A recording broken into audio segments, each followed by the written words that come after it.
recap us, please. Last time on Shadowrun Button Run, Church's voice rings out through the catacombs, all sort of Bond villainy. Oh, what? What's happening? Oh, I thought you were waving to attract my attention like I was muted or something. I'll start again. Kitten. Sorry. Church's voice rings out through the catacombs, all Bond villainy. As Slick climbs out of the hole off the stone tree, something magical happens, and we redouble our intention to make ourselves scarce. Faust tells us to look out, and we do so as a disgusting, scaly creature appears. It then slimes Clay. All our casts detect enemies, and there is indeed one enemy. It rushes at Neil, who dives away as Clay thumps at one with his magic hitting stick. Orla throws a stun strike, but it retaliates, and she barely manages to avoid the counterattack. Franklin insults the creature, which has limited effect. Then Faust appears and spirits Franklin away.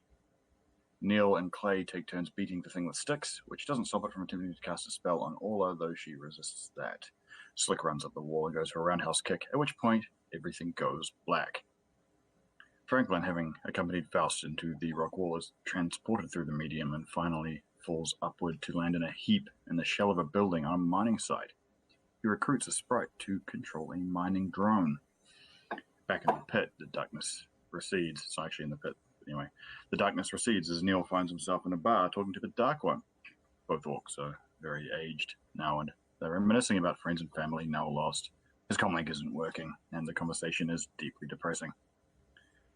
Clay awakens in an urban wasteland. He hauls himself up from a pile of trash and recognizes his surroundings as a dilapidated post-apocalyptic version of Portland.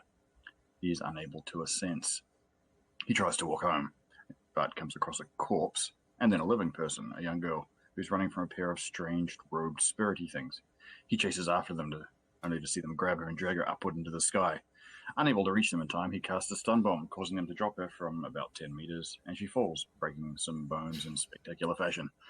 He runs over to her, calling out for help. His comlink also predictably isn't working, so he picks her up and goes to seek aid. Two dirty figures block his path, armed with rifles. One of the figures recognizes Clay and turns out to be a member of his band. Slick awakens on some broken plaster and finds himself in a familiar abandoned office block.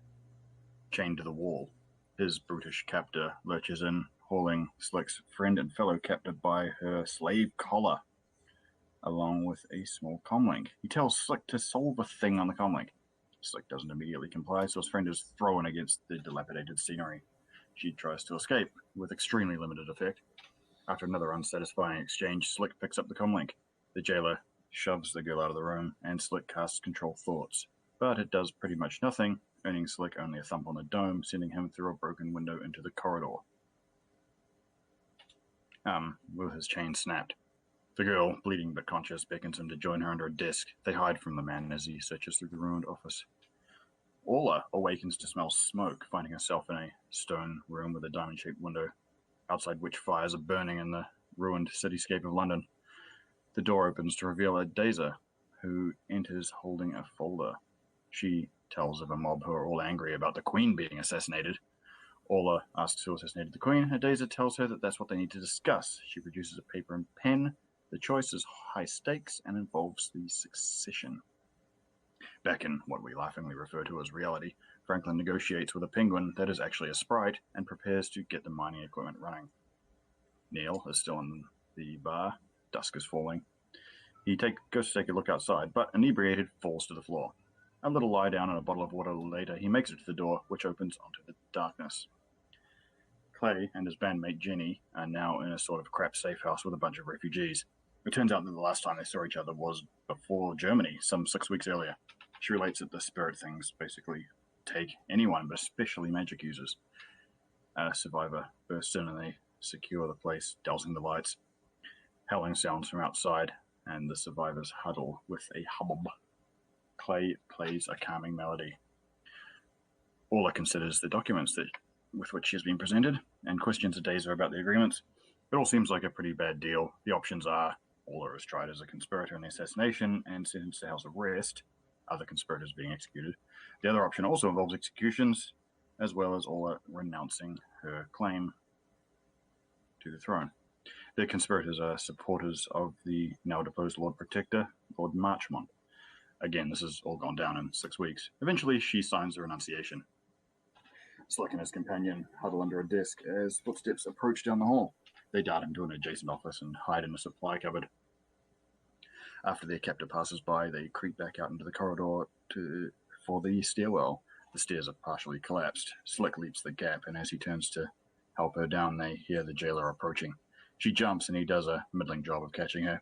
The man appears at the top of the stairs. Slick pulls her up, interposing himself between them as the man jumps down to the landing. Reality again, and the group minus Franklin awake on a flat black marble plain amongst dark nothingness. Mostly, I say reality. After a moment, Faust appears. He tells us that Church's link to the Devourer has strengthened at the cost of his own link. He busts out a stone dagger, strongly implying that we need to hurt him to potentially break the link holding him thrall. Neil takes the dagger and after a short conference stabs Faust. There's the sound of crumbling rock, and the astral murk subsides somewhat. A small penguin appears, ushering us away from the crumbling walls. The hijacked mining drone breaks through. The team makes good their escape through the tunnel that Franklin has dug out and emerge at the mining site, where Franklin is less than sympathetic as he ushers them out to Neil's waiting car. Chase and Jamaica are also there.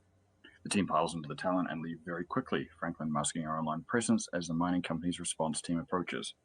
Chase and Jamaica explain that Church's house has been attacked. There was an explosion and a media blackout, so we head to the airport, where there is transport out of the country arranged. At length, we land in Curacao, Portland. Oh, I was too detailed for those. That was a busy session.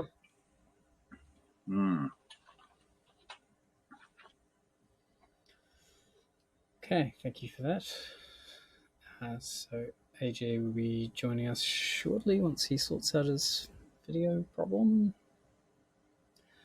Essentially, we begin on the landing into Portland. So, plane decelerates and gravity resumes, and you're left in the passenger section of the plane, which contains just you guys, as it was a private chartered flight. And you're finally back.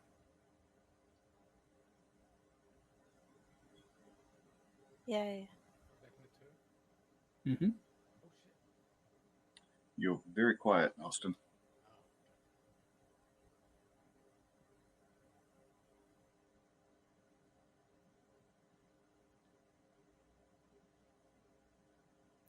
Thanks for reminding me. That's better. Oh, it's good to be home. Yeah, I guess it's kind of home a bit. What are we doing now? I guess I should return this book or something. Oh, that thing. Yes. I can't even remember who it was for. Some fairy person, I think. Did we get paid from the last job? Which last job are we talking about exactly? The one. All of them. Well, I'm only worried about the one we just did and are escaping from. Yes, so that is something that Jamaica was going to pay for. Originally, it was a fairly minor amount, but they bumped it a little bit. So I think it was about 3,000 for a night's work. So they put it up to 5 each. Sweet hazard pay.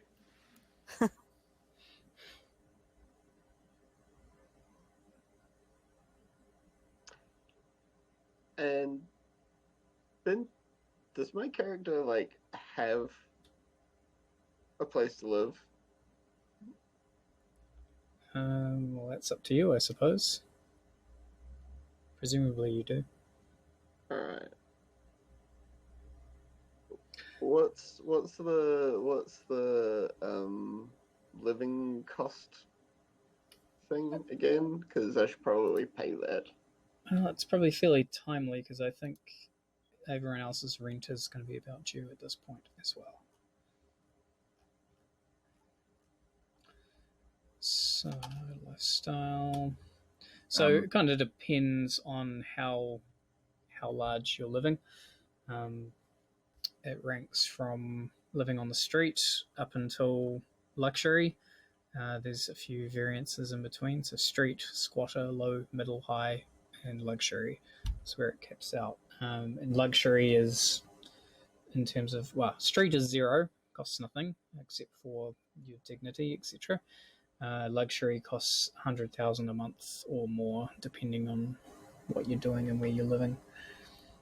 But gives you a number of different services that you don't get any other place.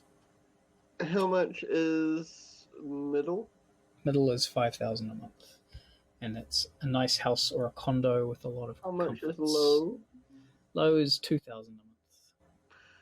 Let's go with low. Okay, so low is kind of your studio apartment kind of idea in a reasonably dodgy neighborhood, and real food is a occasional luxury you might be able to afford. And your power and water is assigned during rationing periods. That sort of thing. Oh, unfortunately, don't need power to access the Matrix, baby. Because I'm a technomancer. Well, if there was no power around you at all, that would be a problem, but yeah. Ooh. Yeah, so it's been a pleasure, guys. Peace out. And my character goes home. Okay. Bitsy stops you before you leave. Don't stop him, Bitsy. And so she says, she kind of is away from, I guess what's kind of happening is people are filing out. You kind of still have to go through customs to come back into the country. Oh, yeah, So yeah. it's kind of while you're milling around, that sort of thing. So she takes you aside before you depart. And she says, look, I guess I wanted to say thanks for what you did. I know everyone else, I don't know, they'll probably come around. They've had a hard time of it. This isn't the first time they've been through the ringer, you know. But I feel guilty as hell that I couldn't help out. But you were there. No worries, man. No worries. It was part of their job. It was what I was paid for. But goddamn, you know, if you've been looking after these guys for a while now, I just want to say from the bottom of my heart, it gets better. It gets better. Like eventually, sometimes you run with people that know how to squelch their signals before you even need to. You know, like it just they owe you a lot, girl. That's all I'm saying. Yeah, well, We can't. Can we overhear this at all? Or? well, not unless you're trying to eavesdrop. Then no, it's not publicly broadcast. So she says, you know, I don't know. I guess I guess I've come to like being needed. There's some things I wish they did better, sure, but you know, sometimes it's nice to know that there's someone out there that does need your help. And I just wanted to say, you know, I know what you are, and I've had some bad experiences with, you know, you your kind in the past, but I think Whoa! What do you mean, your kind? I don't mean anything by it. I'm kidding. Just trying to say You got something against elves, you just come right out and say it. elves, they're fine. I mean, I don't understand how you do the things you do, and like, believe me, I've had some pretty close encounters with that sort of thing. But you know, I don't have anything against you. I think your heart's in the right place. You know. Hell, not my wallet running with these guys. Jesus, got 3,000 cats. May as well go kick rocks. Yeah, well, take care of yourself. You too, eh? Yeah, looking after these knuckleheads, you'll need to.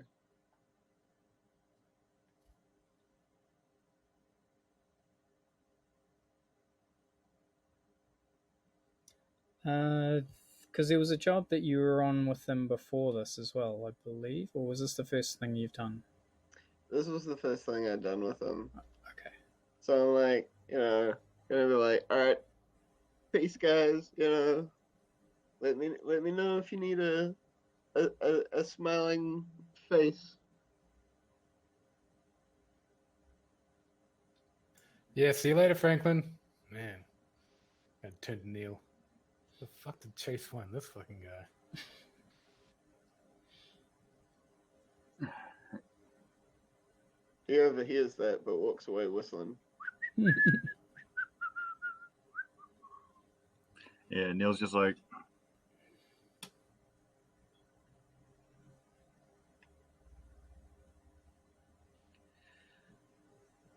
it would be weird if we like had someone who was like fully together as a person. It's not our type.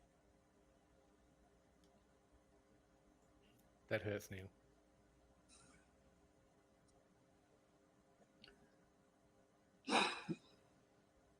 AJ, can you hear us at all?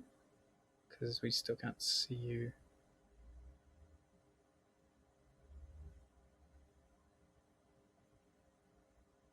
Or hear you, possibly.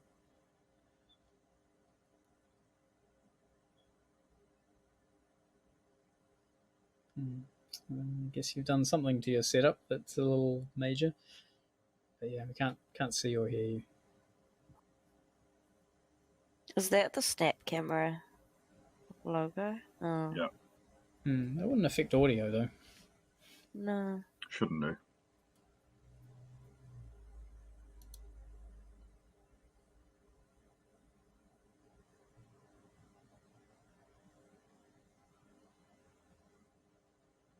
So the person who gave you the job was, or at least the German equivalent of Mr. Johnson or Ms. Johnson, Frau Schmidt. So you do have contact details for her for when you have the item ready for delivery. Cool. So do we have to gift wrap it or? You just have to get it to her in original condition. Luckily, it doesn't seem to have suffered any wear and tear along the way. I've taken very good care of this book. Mm-hmm. And you'd be very grateful to not have to do so any longer. Yeah. Yes.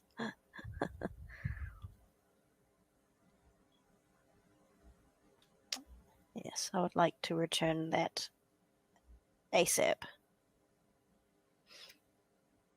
Okay. Should we do that then? So it's a simple matter to set up a time and place of your choosing.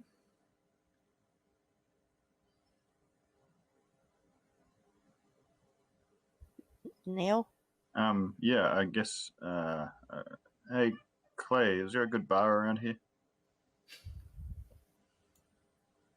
Man, there's several. Ah, sweet.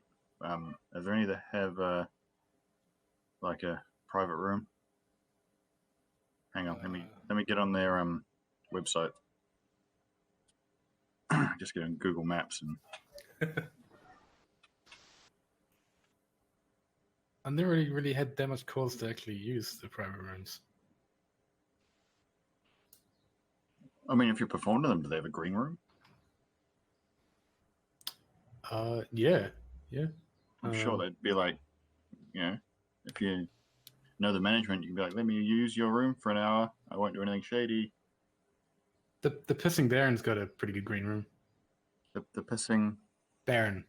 Baron sounds Yeah. fucking amazing. I'm on board. You've had good luck with barons recently. It just came to my head for no reason, apparently.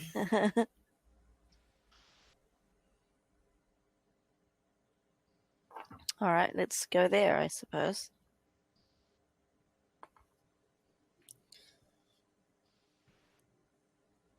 Do you have any particular thoughts on?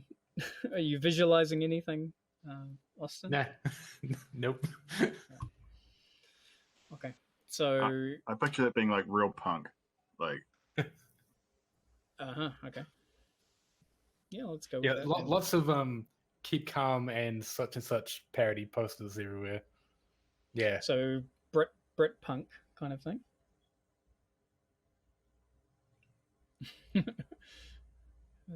It all seems very gauche, possibly to all Yes. the American idea of what I don't. British punk looks like. okay, so as we approach, I say to Walla, oh, well, you went to uni in like the Britain. This must be like exactly like what it was like going out in the drinkies with your mates, eh? I think this bar setting is from the olden days. Yeah. The very olden days. Yeah, I thought it looked pretty legit. Yeah, floor covered in like laminated newspaper or lino newspaper kind of thing. Small circular tables with built-in metal chairs. Great. Seems relatively popular, and the people who attend it aren't dressed matching the decor at all. They would be the opposite of punk. Dressed to the nines, or not really to the nines, but At least to the sevens. hard to tell with their kids, being that most of them are elven, of course. So they all look like they're late teens, early 20s. But yeah, they're dressed to go to town. So this is a stopover point before that happens. Pre-drinking. This must be the latest. This probably isn't necessarily Clay's experience with the place either. It's probably a lot less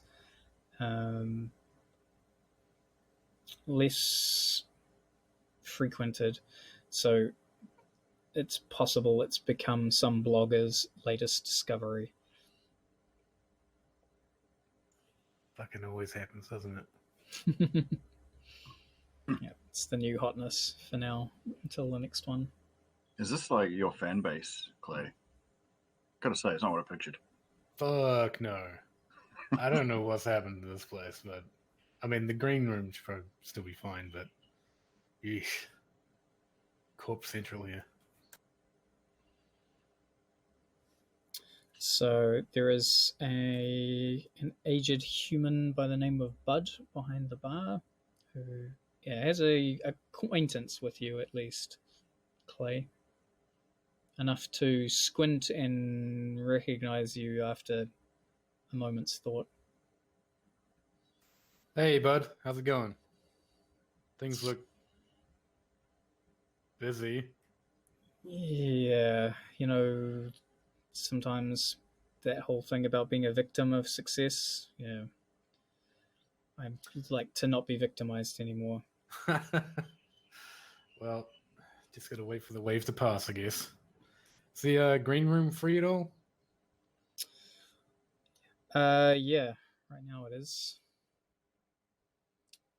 Have at it. Cool, thanks. You you're here for biz. Yeah.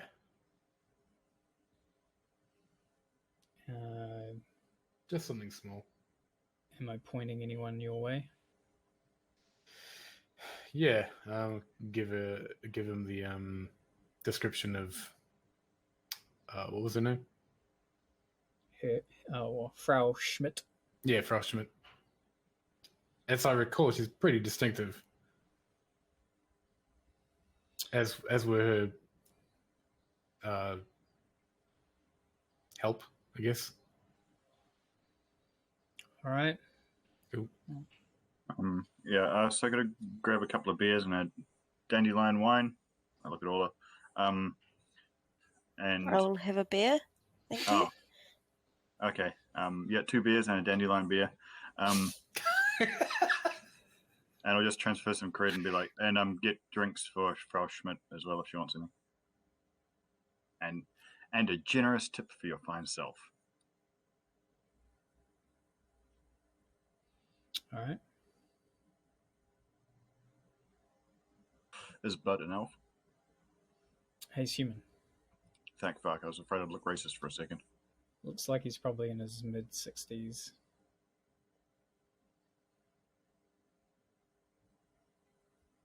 I Does- take one of the beers that isn't a dandelion one. Does dandelion beer translate to anything, or is that just pure nihilism?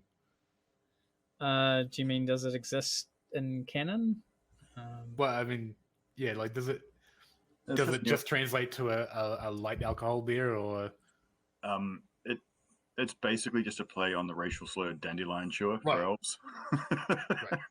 Well, there is a bunch of that, and certainly it wouldn't surprise me considering the bewildering variety of yeah. beers that we have now. Hey, it's AJ. Fucking hell. Sorry. Man, I don't know what it is on my phone. Well, I've just gone to my phone because I think I need to do an update, but it's taking fucking ages. I thought it was a snap camera issue. I turned it off, but then it needed an update, so I updated that. That didn't change anything. I don't fucking know. I'm here now. Well, this is timely, AJ. Have you ever heard of a dandelion beer? Dandelion beer. No, but yes, they're actually, yeah, in the UK they do an alcoholic dandelion and burdock, it's called. So there is, like, dandelion burdocks a very popular, just non-alcoholic drink, but you can get alcoholic versions of it, yeah. It's not necessarily a beer, though. It's kind of more like an RTD, but yeah, that's the closest thing I know of. All right, so when Neil was suggesting all that, all is like probably recognizes that. Like I say, considering the bewildering variety of beers that we have these days, it's probably more so in the Sixth World. And especially in Portland. Yeah, that's right. So very quick catch up, AJ, is that you guys landed, had a bit of a chat at the airport, and what you're doing now is meeting the woman who gave you the original job to go to Germany in the first place to hand the book back and get paid. Right, sweet. So you've gone to a bar called the Pissing Baron, which is an American ideal of what Brit punk looks like. And you're heading into the green room there to wait for her to show up. All right, sweet. I assume this is all happening the same day? Yeah, I guess so, if we can Yeah, arrange it. yes. Because Yeah. I assumed that all the kind of, regardless of how exhausted everyone is, it's just, I want to get rid of this damn book because it's a I liability. can't even remember why she wanted it in the first place, or she even said. I usually remember. don't. It was like 20 it's years not- ago. It's not super common for us to know the motives of the employers. No, not at all. Cool. Okay, so you don't have long to wait. Well, I guess, sorry, go into the green room first, which is, small space. It's mostly a dressing room for the acts to come on. It's sort of a mixture of dressing room and green room. So there's a few sort of couches to to wait on once everyone's prepared for whatever show they're putting on. Clay, if I lick this table, will I get high? I mean, there's a possibility, but there's probably an equal possibility that you're going to contract something. So I miss Not gonna play Jonesy. I miss Jonesy more than ever because he could definitely be convinced. Man, this better be worth it. Are we getting paid well for this one? Because this one was a real fucking doozy. Oh, speaking of that, we got $5,000 each for the last thing. So don't forget that. the last clusterfuck. Yeah.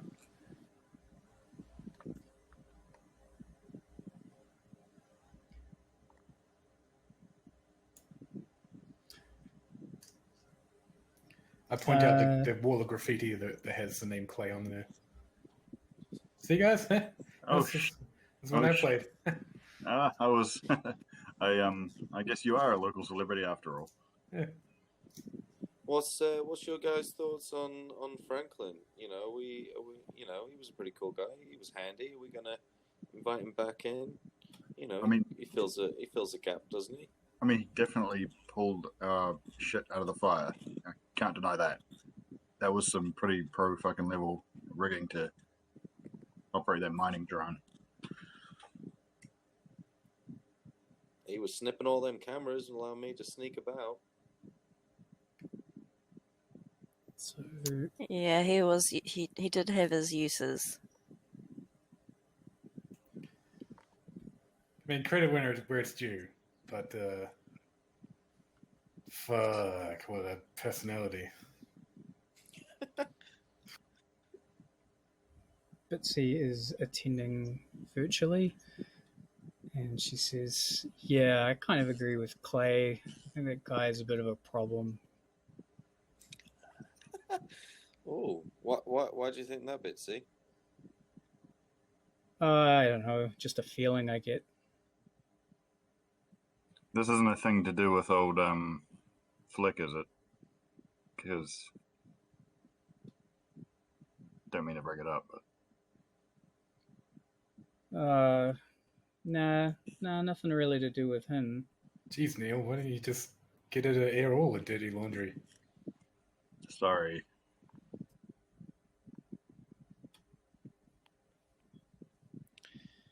Did he? Do you think he's got bad intentions or something, Bitsy? I couldn't say. Just I don't know. I guess it's a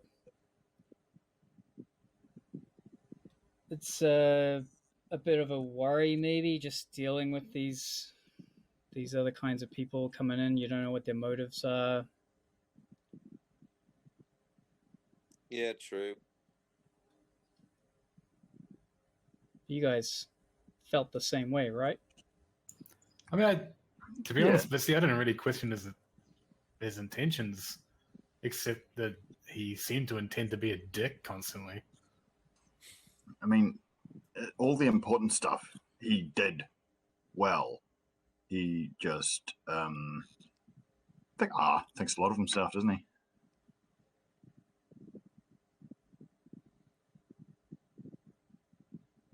Well, it's not like he asked for us. You know, we got paired with him. You know, I want to throw this out there. You know what? Did we get screwed over in that situation before? Why did Chase have no idea that there was some fucking mega strong demon down in the basement? Surely he should have. Like, he would have known something like that. I feel like, is there, did we get screwed over here? Nah, I trust Chase with my life. Yeah, he seems like a great guy to me.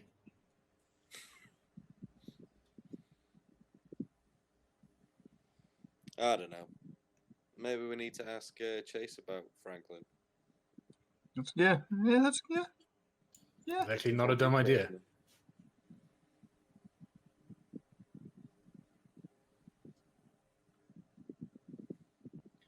Speaking of Franklin, so was Franklin just heading back to your apartment? Yep. He's pretty keen to, get back to his sanctum sanctorum, and brush off some of the cockroaches and do some rails. Do some Rails. rails. Yeah, that's what I thought you said, but is this a drug thing? Yeah, Franklin's vice is drugs. Oh, Oh. okay. Okay. Okay, so you get a message from your friend Fiddlesticks, who just says, when you're back in town, be good to catch up, see what your adventure was like. I detour to Fiddlesticks' shop. Here's a small tailoring shop somewhere.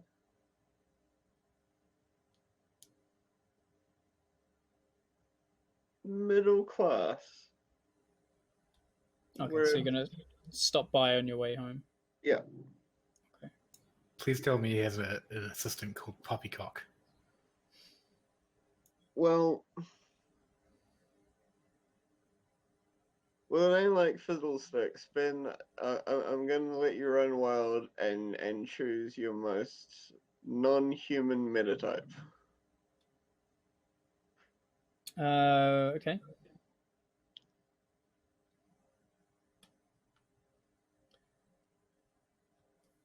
So, at this point, the shop will be closed to the public, but Yeah, as is custom, I go around the back. cool.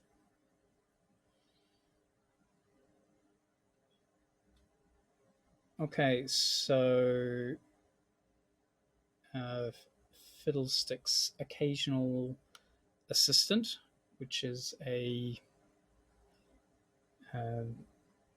vaguely humanoid-shaped creature made up of mud and sticks, opens the door for you. Hey, Frank. Frank bows his head. And yeah, the so you were saying it's like a tailor? Yeah, it's Taylor. Okay. Slash armorer, maybe. Like in a pinch, like could probably make armor for me, I guess. So it sounds a bit like he might be a Tinker Tailor? No? So the diminutive pixie, known as Fiddlesticks, flies out of the murky innards of the shop and gives your head a hug. Sticks, how you going? Tiny little fist bump. Not too bad. How long have you been back? Just landed. Do you want a drink? Got something stronger? You must have just landed. Maybe. And he I'll wants see. to take off. I'll see what I'm holding. My man. Have you been? Not so many orders these days, but some high-end stuff, so keeps me busy. Nice. Your suit got a little bit of a workout to stood up quite nicely. You'd be glad to know. Any alterations or repairs? Well, Flies around you. I was hanging out with someone and he was dressed down, but it looked real good on him. He's wearing just like a windbreaker and just jeans and good sturdy boots, and I feel like that's a look I could pull off. I don't know, something classy. coat and boots classy. You going for some kind of street chic? Yeah, street chic. I mean, he had security written on the back of his. But you know, like maybe not that, but like maybe nothing written on the back of it. But you know, like just like just look like you know at home in the Barrens.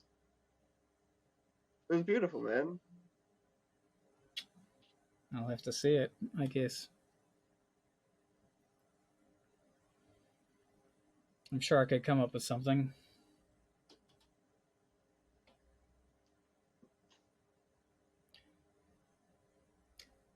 Make yourself at home. I want to hear everything.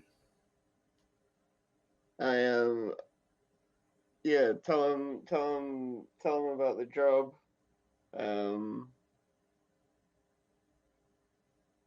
Leave out, you know, Franklin's a very cagey person. Talks quite vaguely about things when he's talking shop. But yeah, he lets Fiddlesticks know that you know, he went to a high-level party, rubbed shoulders with some A-listers. For a while there, ended up just passing out in the bathroom while he did Matrix stuff. And then capped it all off with finding like what might be the human remains of the targets and some real weird spirit shit that he didn't understand at all, but he had a nice jaunt through the cave and then got everyone out by the seat of their pants because he's awesome. Okay. Sorry, don't feel like role playing all of that. Yeah, that's fine. So yeah, when you're talking about the spirit stuff, yes, I guess Stick's usual animated self becomes a lot more subdued, and he looks quite troubled.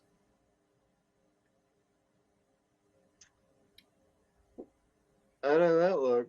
What's on your moment, man?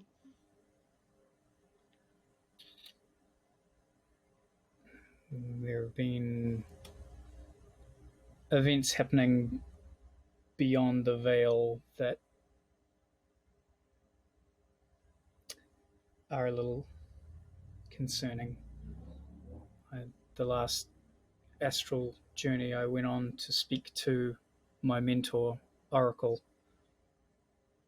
and she was uncharacteristically quiet. She's always vague, but even more so this time. And Your crystal hippie goddess. Yeah, that's right.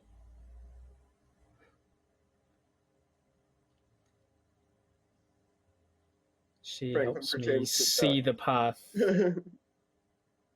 usually with some effort.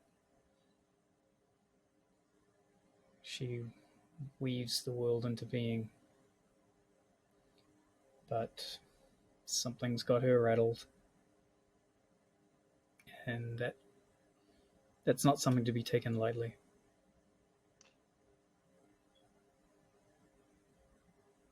I mean, is this gonna ruin my cup of coffee, or is this gonna ruin everyone's cup of coffee? I don't know. I'm used to being able to predict things a little better than this.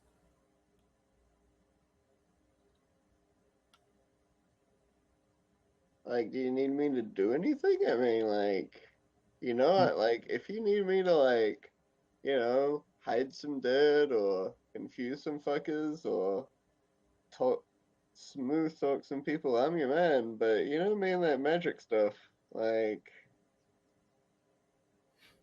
Yeah, I mean, know you. Probably best you stay away from any of it. I don't know, like, gotta be honest. I liked Faust. Got on with him. He's a simple guy, you know? Hopefully you found some peace. I hope so. I think like we kind of freed him, right? You don't know. That was one of the possible outcomes. But We hope nothing's- we might have freed him.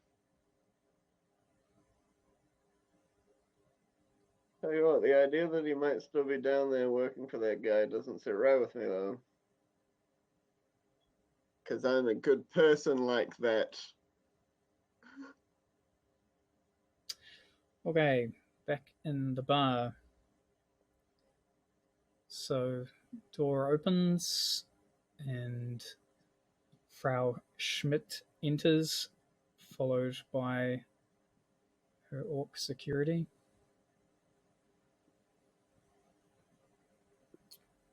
She's slightly better dressed than the crowd outside. Carries it a lot better in any case. So despite the formality of her outfit, she carries it with a casual grace. We're probably like quite underdressed, aren't we?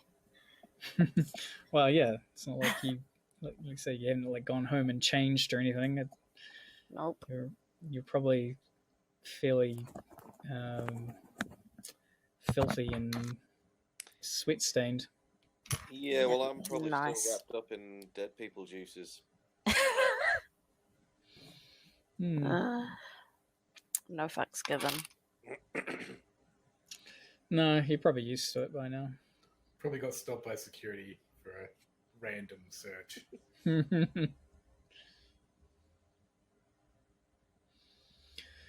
So yeah, she comes in, takes a seat at one of the makeup chairs, looks around at you all.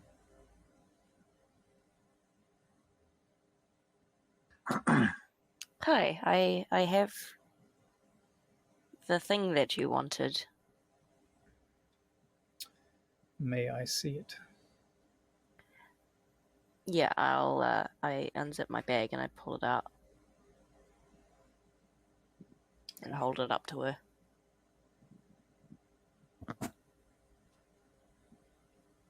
So she holds out her hand for it. I need to verify its authenticity. All right. So she puts it down on the desk and flicks through a few pages, running her fingers gently over just without touching the pages. And you see her eyes scanning the text. How much were we supposed to be getting paid for this job? I can't remember. 15,000 each That's right. for completion of 2 tasks. Which is what she says. She kind of slams the book closed and says, the reports I have out of Hintermausen and the Allied German states in particular are very interesting, to say the least. But I can verify that you left the case where it should be, and you have brought me the book. And therefore, our contract is complete. Excellent.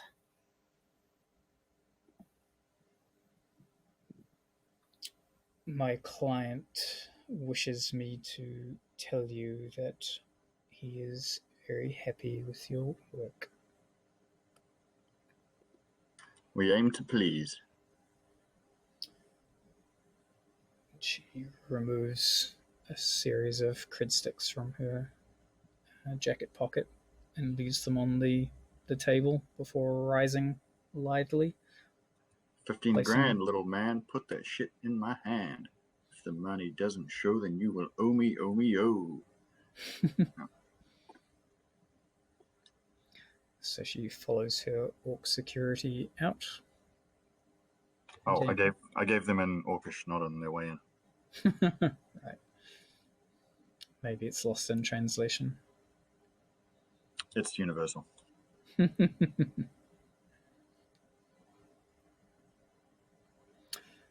So the cred sticks are genuine, and yeah, the amount of 15k received. Like I say, you guys will need to deduct the cost of whatever your living arrangements happen to be if you wish to continue. I'm taking a living. stab that Clay's living arrangements are probably medium, at least. Sounds likely. Just because I'm guessing you don't get a practice space in a low accommodation. No, not at all. Yeah. And yeah, it means that you could basically still kind of live in a low area, but the majority of that payment is going for your practice space. Yeah. Cool. How much for medium? Medium is 5,000 per month. Quick question. I'm trying to find it in the wiki, but like, can you use operate to like repair and maintain like machinery? I think that is. There's engineer. Oh, engineer. Sorry, there is engineer. Fuck. I mean, it's not like one thing specifically only does, like, they're not really like skills. Sometimes you can use other actions to do things. It's just usually not as effective. So operating is more using a piece of technology rather than... But you could operate a piece of broken technology to try and sort of push it into working still. But yeah, it's not really repairing it. In fact, it's probably making it worse. No. It's yeah, sort of answers my question. But yeah. Sorry, how much again did we just I get? can't use operate to drive a car though, can I? Yeah, That's I think. maneuver. Well, no, it can be both. So, maneuver would be if you need to. Maneuver. Yeah, so you needed to lose a tail or something like that, whereas operate would let you, say, boost the car's speed higher than it's intended or something like that, So using the technology to its full advantage or beyond, whereas maneuver will let you put the car where you want it to go. Yeah. Mean.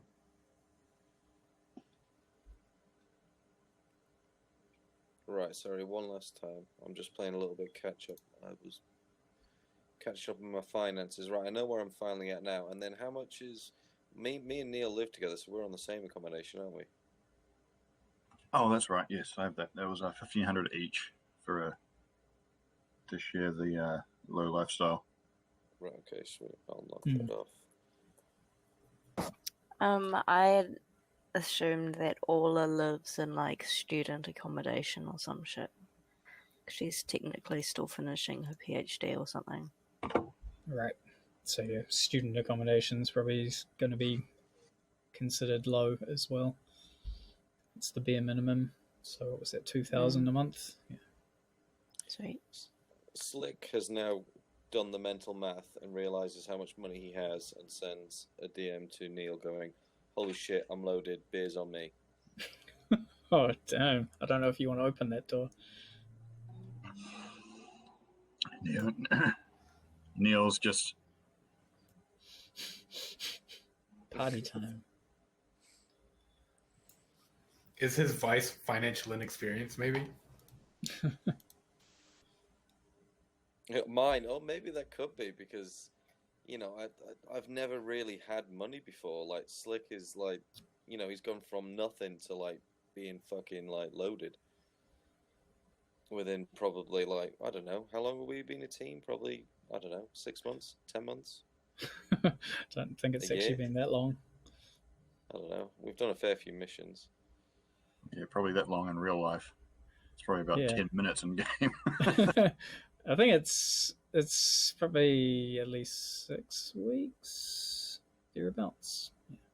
But I mean, regardless of the time kind of dilation, the fact that you've been in several near-death experiences, it tends to bond people over a short time, it seems. So, yeah. Well, I've already been on the piss with Neil several times. I think that definitely has to help. Yeah, I think it was one of the downtimes. Slick chose to drink with Neil, so yeah. We're like Yeah. bad buds. You were sampling different ways of different vices, basically. Yeah, I like that. I like that idea though, Clay. Maybe Slick is just like that's his thing. He fucking just rinses his money all the time. Yeah, he's Doesn't like, really know what to do with it. who was I just thinking of? Like Mike Tyson, just get paid shit tons of money, but he has no money sense, so loses it very equally fast.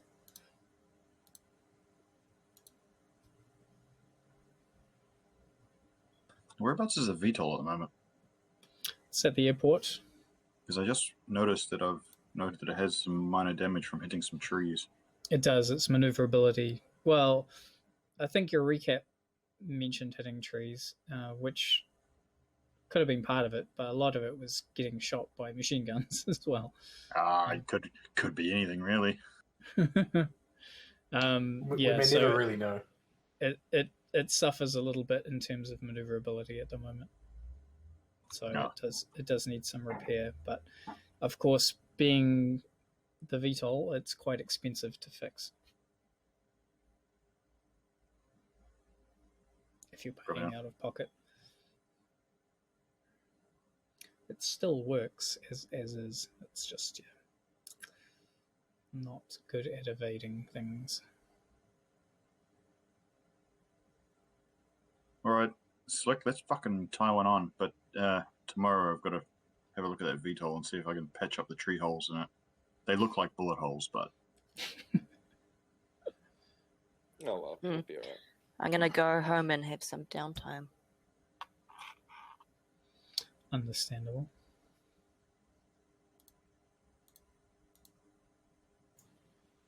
Will you go and arrange the next band practice? can All I? right. have So a you little- guys are leaving these guys at the bar and going home? I'll Yep. proffer a beer I've just ordered towards Clay and towards Ola on their way out. No, I don't have to mind that. Because, yeah, by now it is probably getting towards midnight-ish. Definitely going home and having a sleep. Like a 3-day sleep. Fuck, now who's going to drink this dandelion beer? Yeah. Thanks, Neil. Downtime. Celebration is definitely called for after this fucking ordeal. But sleep is the higher priority right now. I think Neil's just trying to facilitate his own sleep by drowning his brain cells. Yeah, Slick kind of gestures to everyone like, "Yep, wonderful as always, guys, but fucking yeah, let's go."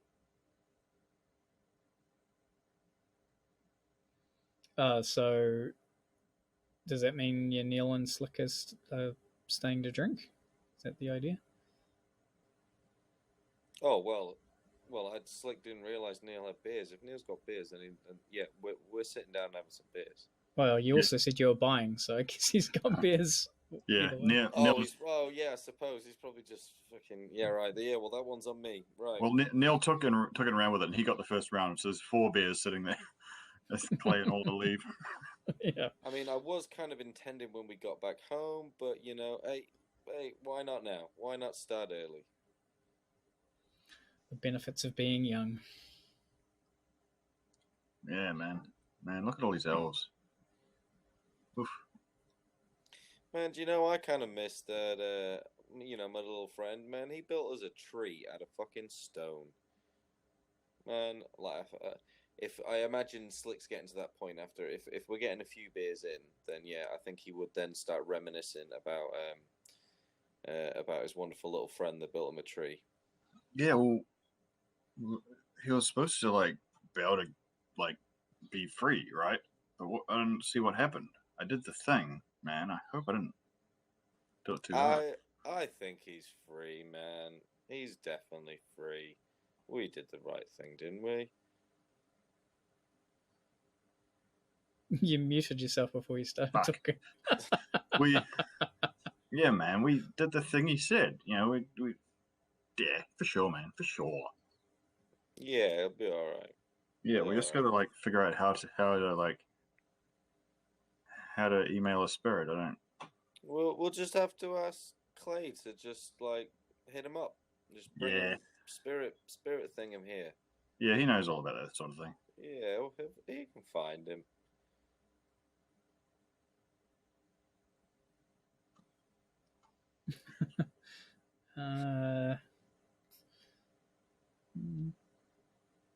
Kind of. There are ways.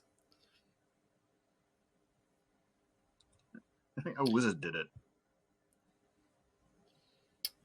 Okay, this is probably a good time to take a break before we start the next bit.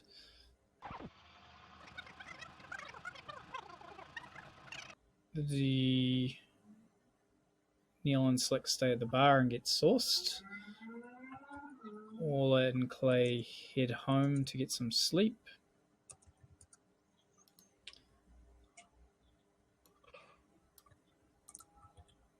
And yeah, was there anything in particular people were wanting to do before we proceed to the next day, week / Just set up the next band practice. Okay, well, for you,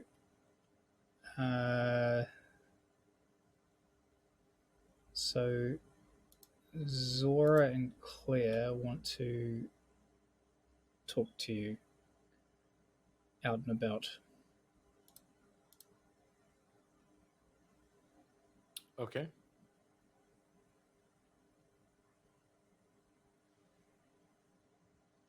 So potentially that's the following day, maybe lunch or something. Cool.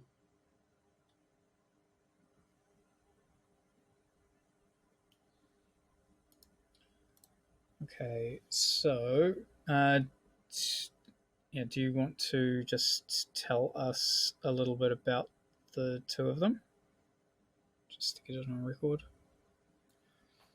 Wait, so Zora and Claire? Mm-hmm. Because wasn't there another one that was Jenny before? Or Yeah, that's before I read the description. did I Maybe actually write some shit? You did, yeah. Fuck. Maybe she rebranded herself. Yeah, it seems Because accurate. you do have an elf member, which is what I used. I just didn't know what her name Right. was. Gotcha. So Cool. it's up to you what she's actually called. Oh shit. Yeah, no, these are all good. I just haven't read these in a while. Yep. Okay. So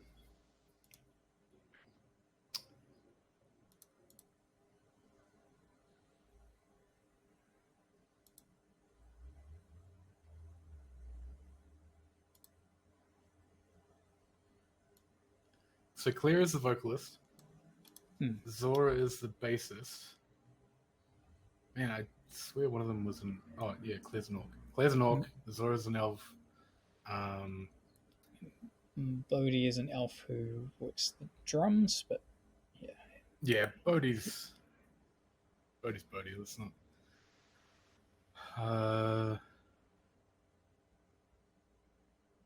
Yeah, Claire has burn scars. Yeah. She got like smoked in their band's attempt at shadowrunning early on, and I don't know. I think she works it into her look pretty well.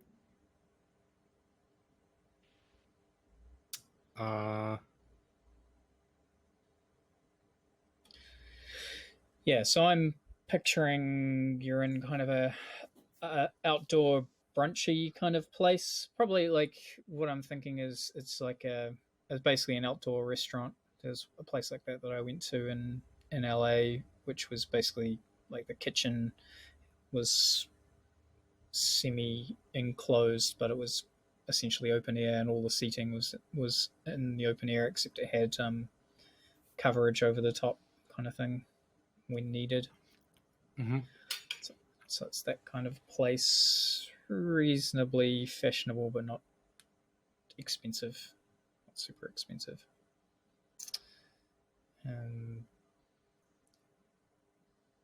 So Zora seems fairly detached as usual, smoking a Nick stick, kicked back, picking at her food. Claire is a little more animated, and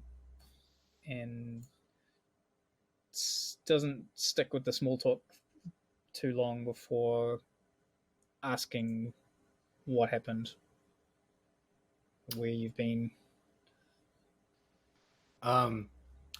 So I went on a job overseas that took us to Germany, and then we couldn't quite get a flight back, so I had to take another job in another place, and then couldn't quite cross the border yet, so I had to take another job. Is that actually accurate? Was it? Yeah, that's Probably. fucking 30 jobs. So it's been a time, Gills. It's really good to be back.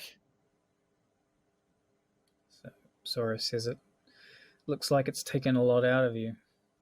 It feels like it has. One of the crew actually left. I've written some material kind of inspired by him. I think it'll be pretty good. I mean, you guys have seen a bunch of it, so I'm looking forward for us to play that. Yeah, you've always come up with your best stuff after a bit of excitement. Yeah, and there's a lot of fuel I've had recently. So I need to, get to writing and recording and putting on some shows. So they exchange a look. Wait, what was that? Claire says, I'm always super hyped about what you're up to, and it's not like we can do it anymore. We all kind of agreed, and we also all kind of agreed that it's cool for you to keep doing it, because I guess it pays off in the end. And I love you, and everything's cool here, and I can feel a butt coming at some point. You're gonna have to find some way to square it with Bodhi. Like he's been freaking out, and shit. Like, full disclosure, he hasn't been out of his room for like a week. Fuck. And so now his problem is kind of like all of our problems. What? How many beetles does he have in that room? I'm kind of afraid to look. Oh, shit. Sora's like,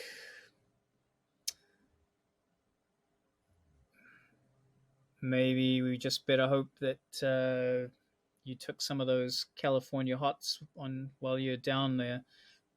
That might help, as a olive branch or something. Oh. Yeah. Man, I don't have anything on hand. I kind of expect him to take care of his regulation. Self-regulate is what I'm saying. Fuck. Well, none of us kind of expected you to be gone this long, and we could carry it, but yeah, hey, no blame. But we were getting a little worried. I can only kind of imagine how he was feeling. You know how he is about this whole deal. Yeah. So you're gonna need to talk to him. All right. Do you guys want to come with, or does this need to be a one-on-one? I don't want it to seem like we're ganging up on him. That's fair call. Yeah, all right. I'll go there right now. Yeah, cool. Thanks, man. Like, we can I think we can get through this. Just going easy on him. I'm sure he's okay. He just needs he needs to reconnect. Yeah, I mean, if one of you guys can maybe find one of those fucking beetles that he takes to get in the zone with timing, that shit that he, I don't know where he gets it. It's possible that he's run out and he's having a freak out about that. So Claire's like, I might know a guy. I'll see what I can rustle up. Cool, thanks. Okay, so Slick. Following day, the requisite minor hangover, and an early morning call saying it's from Charles. Ooh. What the fuck would Charles want? Is there a message or anything, or is it just a missed call? You can let it go to message if you prefer. Oh, is it ringing now? Right, yeah. Just answer it. Get it over and done with. Okay. Hey, Charles. Slick. It's been a long time. Well, it feels like a long time. Yes. I had word from Morty, and he asked me to just check in and see if everything is all right down south. Well, yeah, we've had a little bit of a rough long mission, but I mean, I'm enjoying things. Hey, it's better than being back there. I'll tell you that. Jesus Christ, I'm using all my powers now, man. It's real good. They're nice guys here as well. Even though Morty's gone, Neil's a good guy. I like Neil. Yes, I've met him once or twice. He seems capable. Yeah, that's a good way of putting it. He's a good guy to have on your side. I didn't get much from Morty, but I know he just wanted to make sure that in his absence you were doing okay. It sounds like you are, which makes me glad. I'm sure it will make him glad as well. Yeah, I hope he's doing good. Morty got me off to a great new life.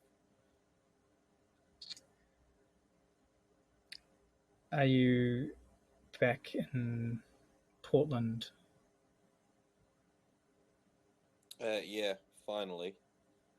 We've been away for a long time. We've been on quite a few jump around missions.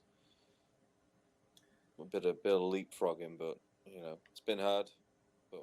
But I'm happy to be back. I got some money now as well. Well, that does make life a little easier. I'm wondering if I can ask you for a favor.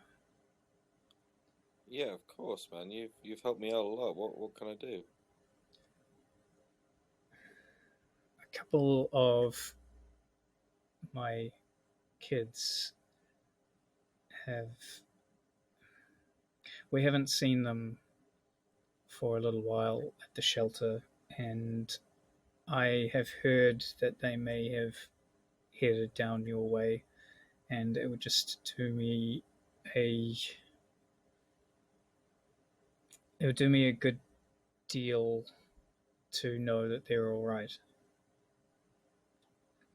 And I thought, seeing as if you were doing all right and it wasn't too much to ask that you might look in on them. Yeah, yeah. What are you wanting me to? Of course I'll help. Are you wanting to just? Because I can easily, quickly, sneak around, sneak around, go back, hit the usual spots, and just find out what's going on and report back to you. Or do you want me to? Do you want me to grab these kids and get them out of whatever situation they're in? I don't know what situation they're in. I think that's probably more concerning. So the main thing for me is just to find them and make sure they're all right. It could be nothing. I know that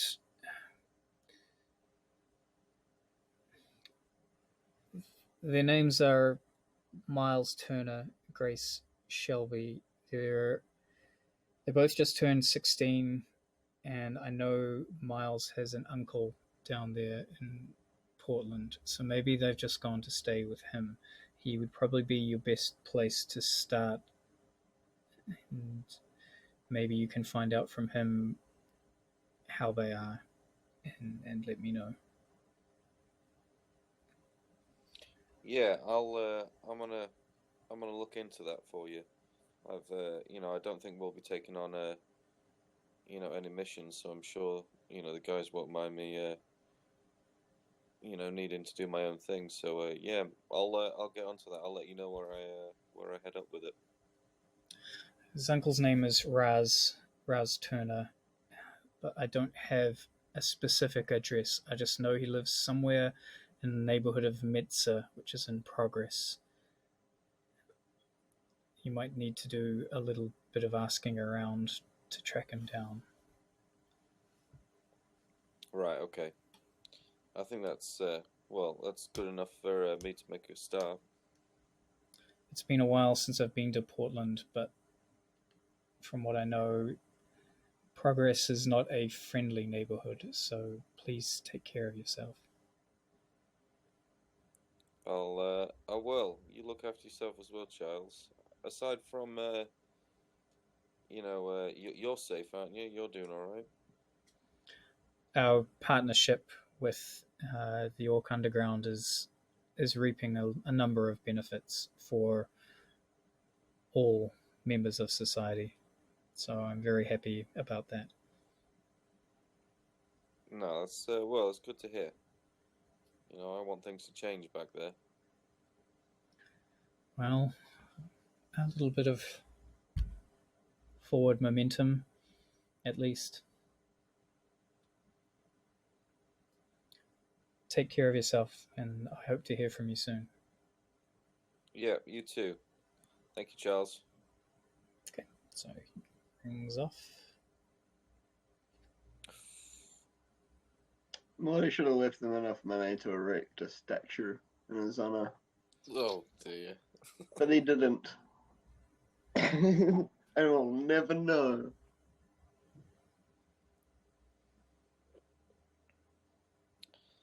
Oh man. I got my own little mission now. If it's the next day, and assuming I did drugs with fiddlesticks all night, whilst being prepared for new clothing. You may roll. Oh. So how does this work again? I roll my spirit, alright? Your main attribute? Or your worst attribute? Your worst attribute, yeah. Fuck. Alright, so roll 2. So 5. 5. Okay, sweet. Pretty good.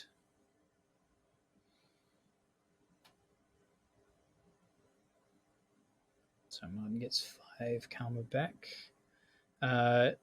Neil, were you taking the opportunity as well for your drinking? Yeah. And I've actually got like 3 karma, so I'm rolling the dice on this one. For it to kind of count, it means that this is more an involved drinking / drug session, meaning that it wasn't just a few hours. It was probably, all night and leaving you pretty wrecked the next day. That's the only thing to bear in mind. We didn't get started till midnight, so maybe it wasn't like enough for that. Well, like I say, it could be, but you would have to be drinking through the night. So in this case, Franklin was partying for a long time. Okay, well, Neil has no self-control and hates himself, so... Oh, fuck. I Overindulged? Yeah. Tricky. Amazing. By one, was it? Yeah. Nah, I've got... Oh, yeah, wait, I had 3, so yeah, I was only by 1. Sorry, I thought the maximum was 6. Dope. Yeah. Oh, wow, that was actually much safer than I thought, and I still fucked it up.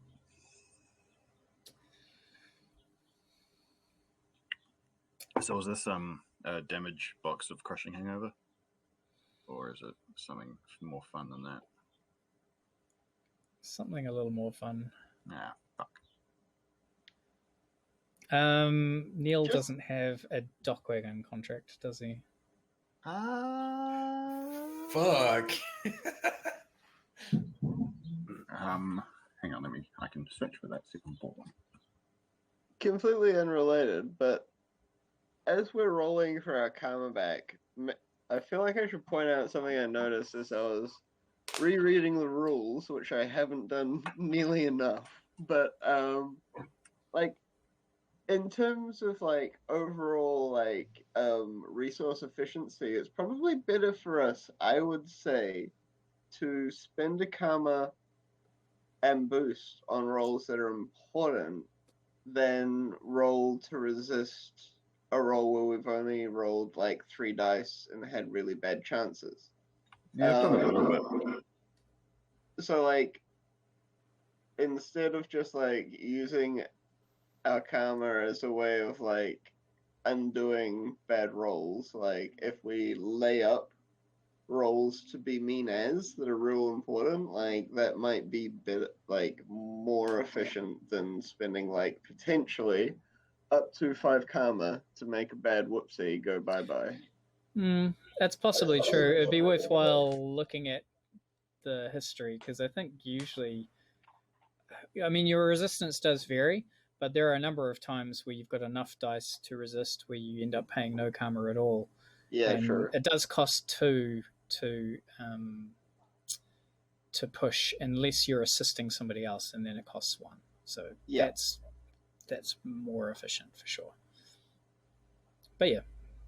But I'm sort of thinking, yeah, definitely sort of thinking of a few ways, like, say, as Neil's piloting the VTOL, I use my Technomancer magic to somehow make the engines get that extra little bit of extra thrust and go, phew! Yeah, it's always worthwhile bearing that sort of stuff in mind. There's also a lesser-known option whereby we can make a bargain to give you extra dice in return for a guaranteed consequence. Huh. Hang about now? That's a serious trade with the devil, that is.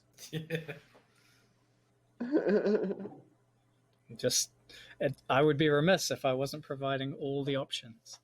Yeah, but definitely, like, our point being is, like, there's more ways we can spend our karma than just to resist rolls, which, like, yeah, could be more efficient and may result in us needing to resist rolls less often. I can think of so many possibilities for this bargaining thing, because it is, like, real life, right? Like, for example, you could stab someone and get a bunch of extra dice if you don't mind getting stabbed yourself, right? Yeah, I guess if we know what the consequences are going to be ahead of the roll, then there's nothing wrong with that.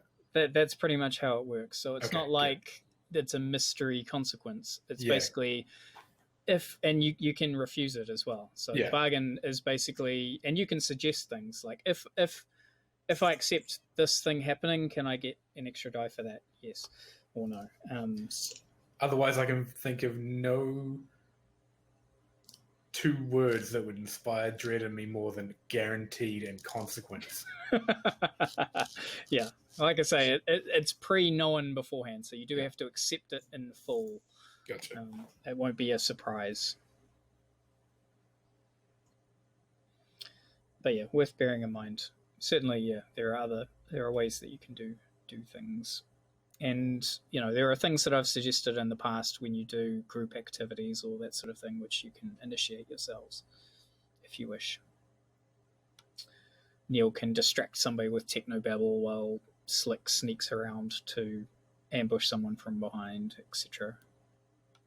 Meanwhile, Franklin jams their comms. All that sort of stuff can happen with some kind of synchronicity, which will improve their chances of it succeeding in general. Teamwork makes the dream work. Okay, so Neil, did we come to a conclusion about your dock wagon? I don't think I do. The only thing I've got for dog wagon, I think, was when we were in that dog wagon hospital. So it's for those of you that don't necessarily know, dock wagon is your medical insurance to some degree. You pay a yearly contract depending on the tier. It's very capitalist in terms of the more you pay, the better service you get, up to and including armed response people coming and dragging you out of a firefight. And because they're a mega corporation, that can sometimes even get you out of problems with the police, because they'll come in and take you, because that's the contract that you have. So, regardless, in this case, Neil, you wake up in a dock wagon facility. Fuck. Yep. After overindulging, and at your bedside is Chase, looking a little haggard, uncharacteristically so. Still looks ruggedly handsome as a result, but... Fuck. What do I want to know? That's Neil asking? Neil. Okay. Yep. So Chase looks up. He says, apparently I'm an emergency contact.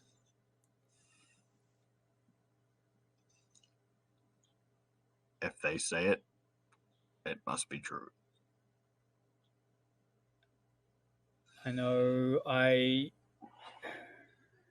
we've got a bit of distance between us. I kind of left this life behind. But I think we probably need to have a talk. Is this dock wagon? Yeah. It's one of their managed facilities. They can't operate with the same autonomy here. And to be fair, Tir last Tairngire. time I was in one of these places, you were there too. They never emailed me to update my details.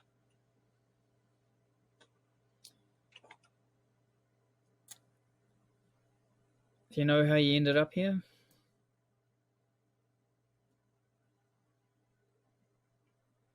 I could speculate. This isn't the first time, is it? Well, last time, like I said, you were there too. No, I mean, this isn't the first time you've overindulged. No, of course not. Everyone ties one on a bit too hard every now and then.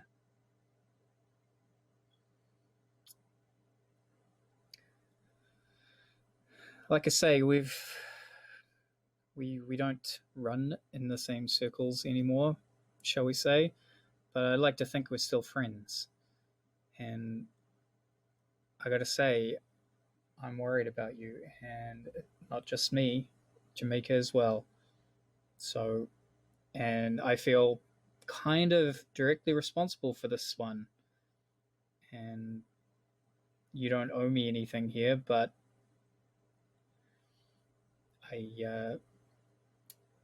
you're walking out of here without a bill, shall we say? But I also want to know what's going on. Like I say, you don't owe me an explanation, but I think it would do you some good. Yeah, had a big payday, had some beersies with the boysies, and gets away from you sometimes. It's just being here is almost like being on a holiday. You sort of have a a little extra cocktail, and it's not it's not anything to do with what you're thinking, because that would be. Well, what am I thinking? I didn't say that.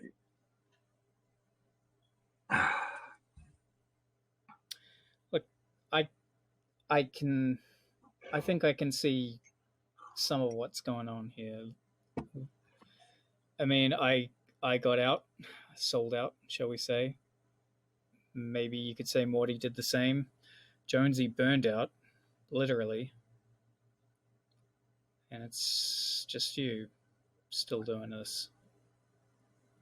What are you getting out of it? Keeping my fucking head above water, bro. You used to be connected. You used to have a family. Remember that? Yeah, well, this business isn't too conducive to that, it turns out.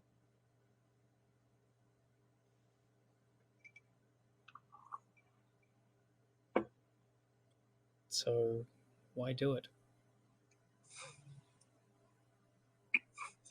Got to pay the bills. I don't know if you've heard, but spannering on broken jackrabbits in the Barrens doesn't.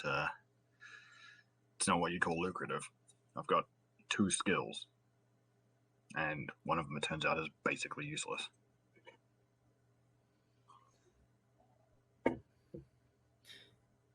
Couldn't it be said that there's a correlation between the amount you earn and the amount you spend because of the job? Whoa. That lifestyle creep thing, that's just an excuse to pay people less money, and I won't have it.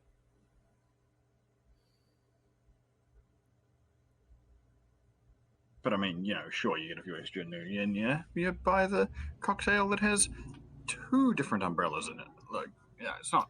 Neil, I've known you long enough to see through this shit, okay?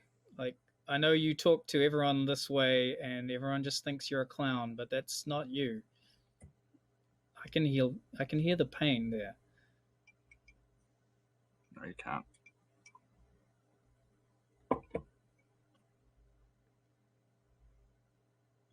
You can't hear anything. You probably need to think some things over, and I'm just letting you know that we're here for you if you do ever want to let your guard down a little. But don't leave it too late. Look, man, I appreciate it, but I got this team now who, they need help. They need to be shown sort of how to run the shadows. I'm keeping them safe. It's not like I've bailed out before. I have many times. But I've got to do the right thing by these guys.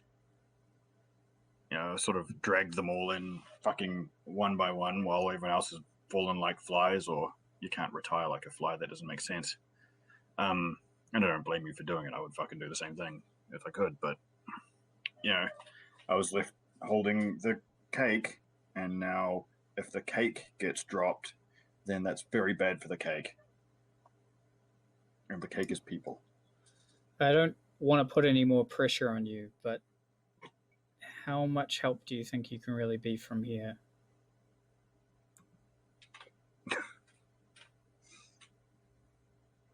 I don't know. As far as the shadow teams go, this is a slightly odd one. We've gotten, normally you'd have at least one sort of street Sam or razor guy or some shit. But as far as muscle goes, it's basically me and Clay hitting people with a stick, which he's good at, don't get me wrong.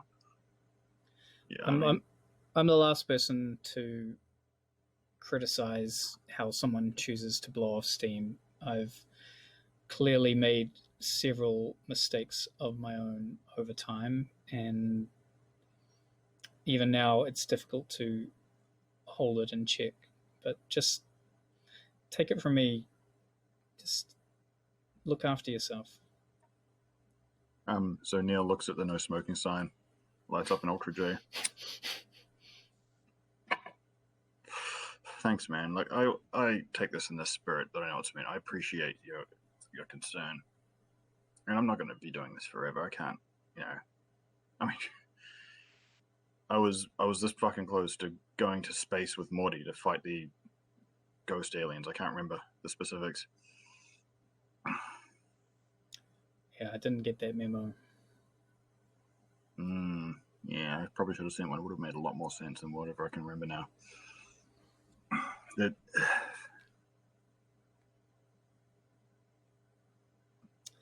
Just get some rest.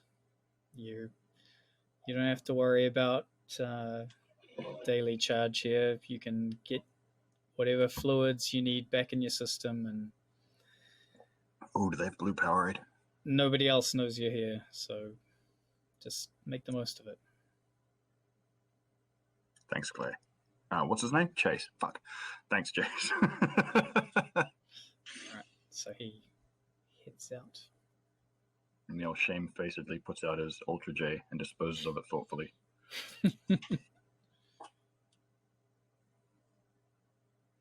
That was legitimately great roleplay, guys. Oh, thank you. Aww. It's always weird playing Chase.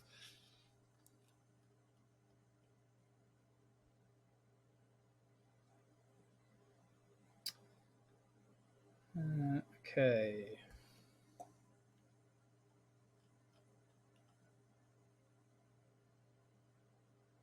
All this time. Okay. So, following day, there is a knock at the door.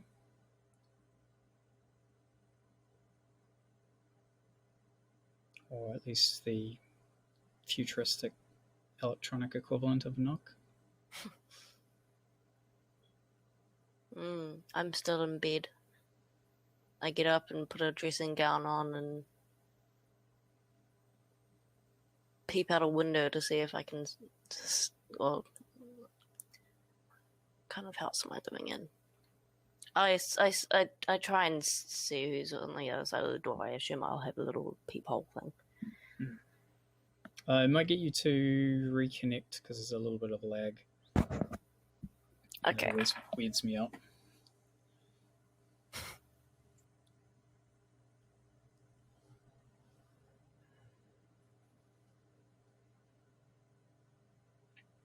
Okay. No. Hello. So,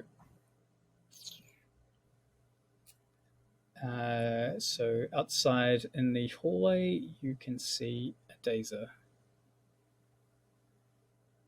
Oh. Alright, I'll open the door. Hey, I didn't know you knew where I lived.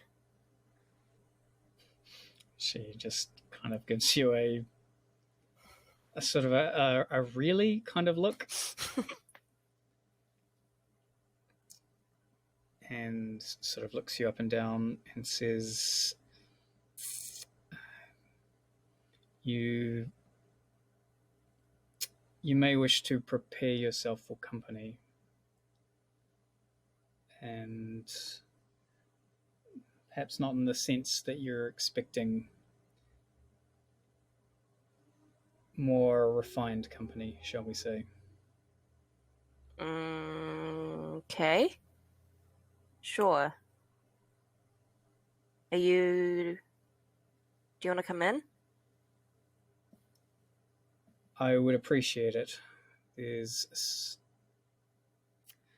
I have to perform a certain duty. Nothing problematic for you, but security needs and all.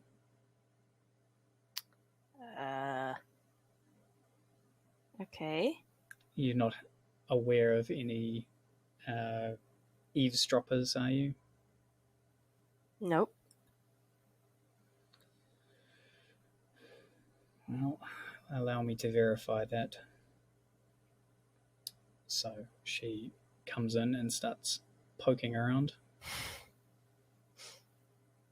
I'll find a nice dress and I'll go into the bathroom and shower and dress and whatever. Okay. Find anything?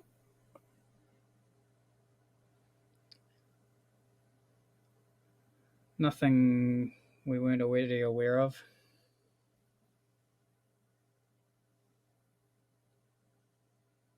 Are people spying on me?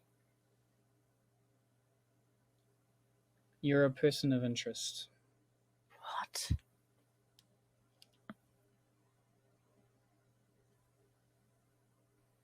If this is what I think it is, I came over here to get away from that shit. How far did you really think you might have to go for that sort of thing? Well, apparently further. At the moment, you're not on anyone's priority list. That much we know. And I'm keen to avoid that, as you well know. Mm. So it's in our best interests if we minimize the amount of fuss that is about to happen. And there's another knock at the door.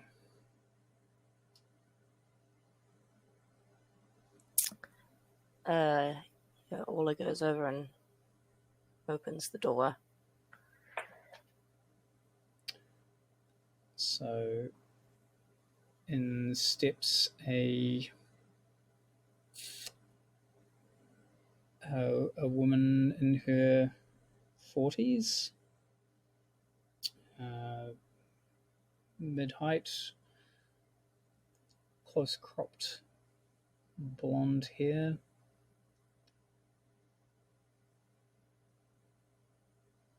And you recognize her as Princess Charlotte, your mother. Oh, fuck. Striding in as if she owns the place. Unfortunately, she's used to striding a little further. There's not much striding room here, so she's brought up short.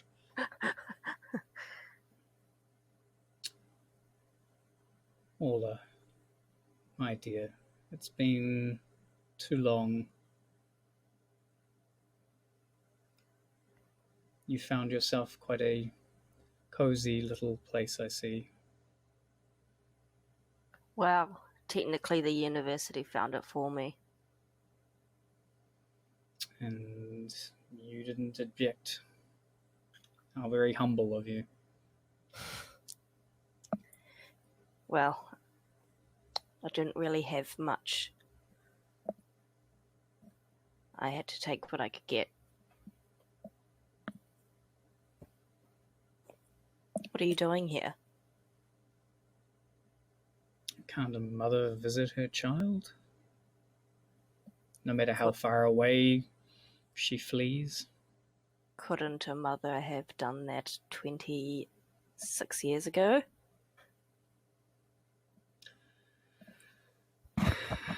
You of all people know what kind of constraints I'm under. As it happens, I'm currently dedicating a museum. They saw fit to invite me over. I must say this about the elves, they do have a deep and abiding affect for royalty, at least. Hmm.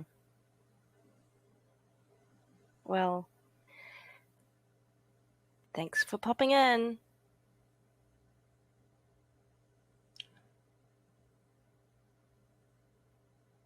There are a few other matters that we need to discuss. Would you like some tea? I thought you'd never ask.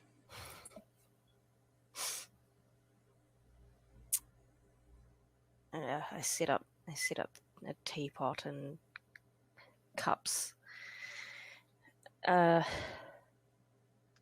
the dining table or coffee table or whatever it is that I have in my room. Right. Probably computer desk.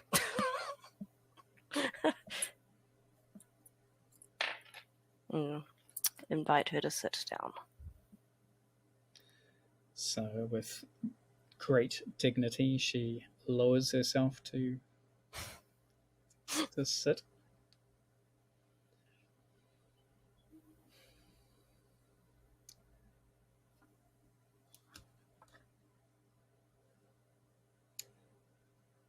My sister, the Queen, is currently pursuing a very highly publicized romance with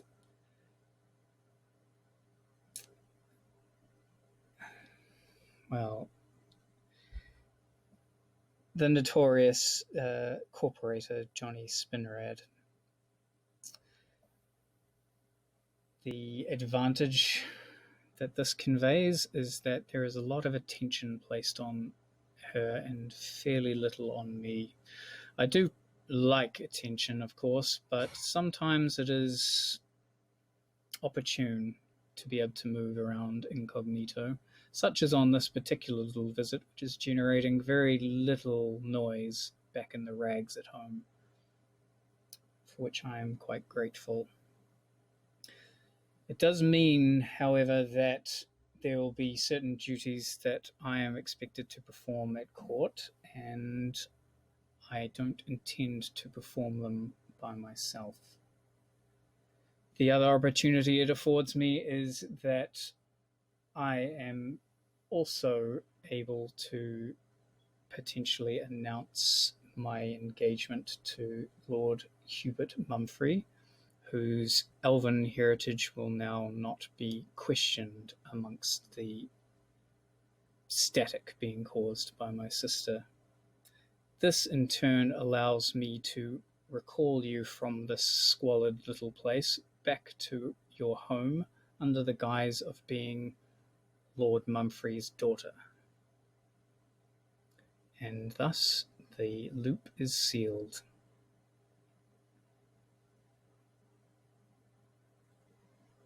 You want me to go back? You are allowed to say thank you.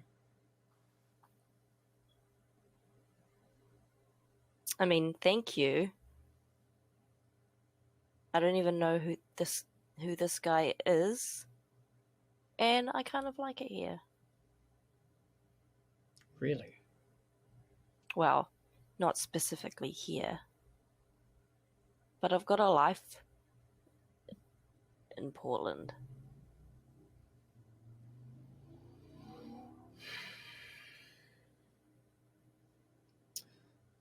I think something of the Americas must have rubbed off on you.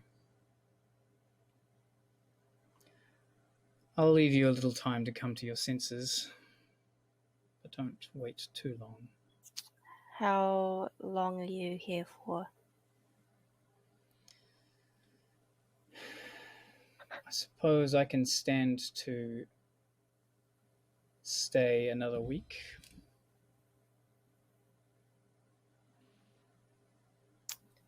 Okay, well, you've given me a lot to think about, Mother. I appreciate you going through this effort for me.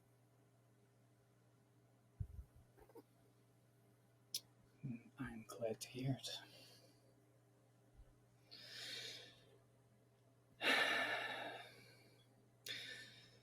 Well,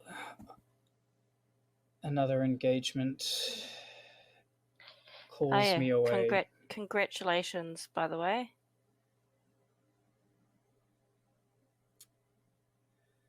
Yes, well, as you're coming to realize that sometimes decisions are placed upon us that are made by others, and we must shift the best we can.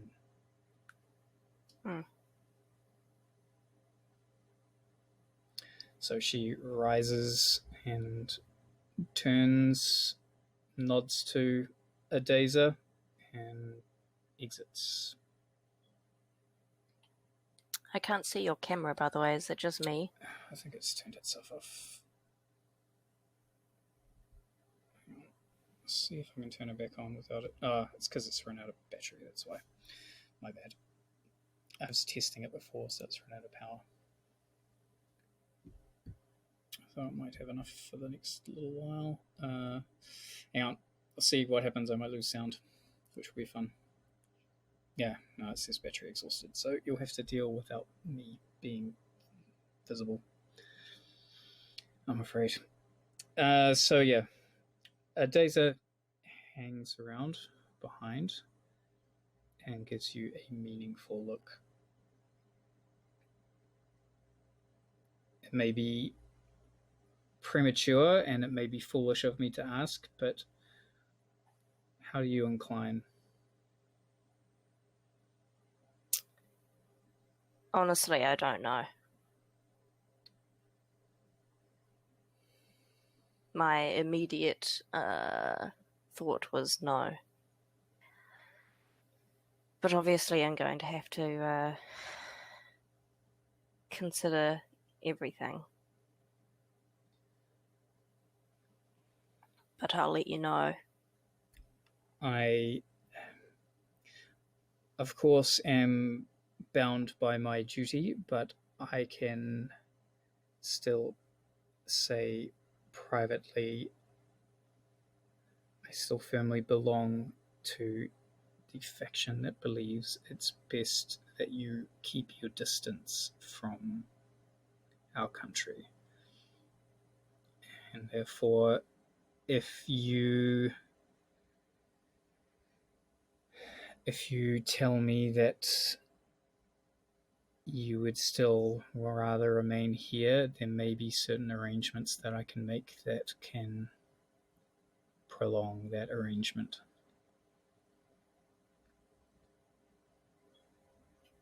Okay. Cool. In the meantime, why do you not want me to be there? Is it just the drama? I suppose that's one way of putting it. Things are still very politically tense after the dissolution of the Lord Protector's office, and there are still elements that wish to reclaim power. And I do not share Her Ladyship's confidence that your return would remain unnoticed and that your parentage would be accepted without question. Yeah, I think she's being a bit optimistic. Selfish is probably the word for it. Oof. I mean, yes. I wasn't going to say that, but... As long as you don't say it to anybody else.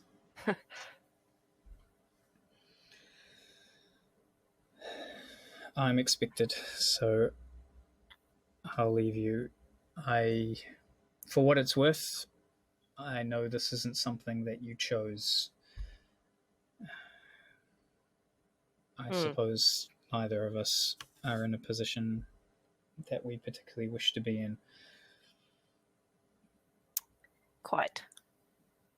So she rises and takes her leave as well, with a last sort of backward nod at you.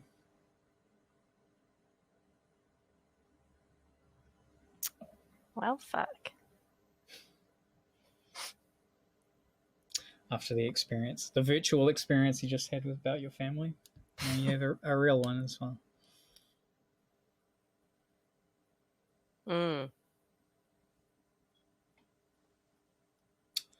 Cool. Okay, Clay.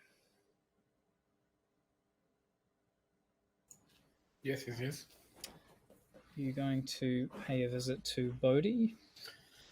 Yeah. I thought Franklin would be up.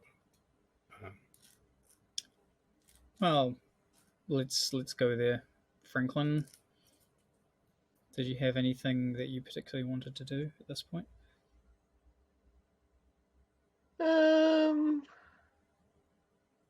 Not really. No, I've got no pressing need to roleplay here. I do have something that I am going to come back to you on, but yeah, Right. we'll leave that for the end. So yeah, Clay. All right. So I haven't really imagined where Bodhi would live. I kind of picture him. Well, he wouldn't be far away in a so basically within the neighborhood, probably in the same block. Right. Cool. And does he live with one or the others? No, I picture him living by himself. Okay, so is he like in a studio apartment or something? Yeah. They said he locked himself in his room or something. Yeah. Right. So I guess his room meaning his apartment. Right. It's probably not much more than a room. Yeah. So I just rock up there and knock on the door. Okay.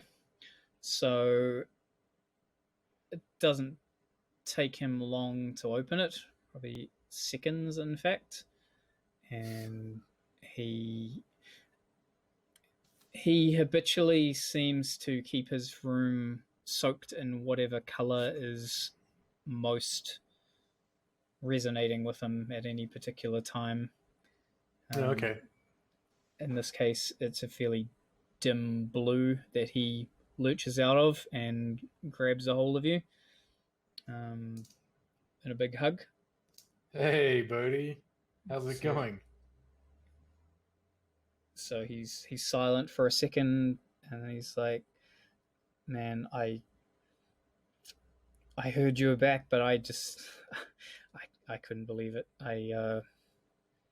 It's been, how long's it been? Like it's been.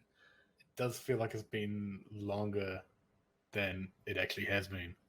Yeah, it's been like too long, man. Like, come in. I don't have anything, but come in. Like, all right, let's do it.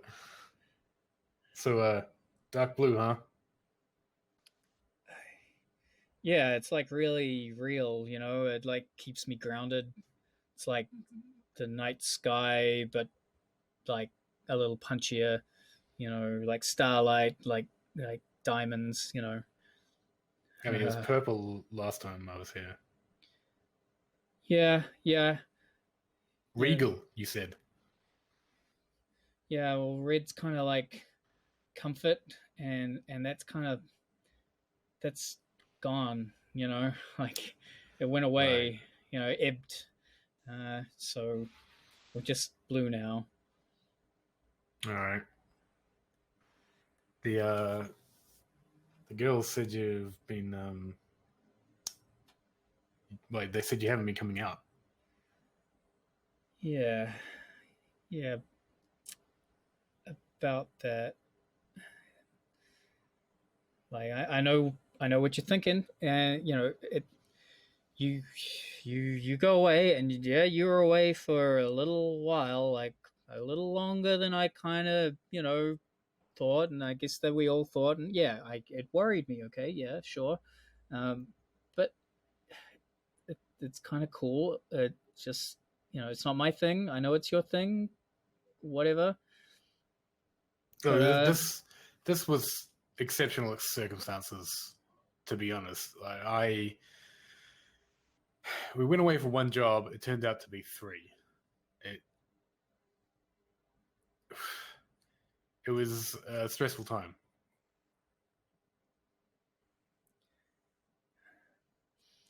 Yeah. I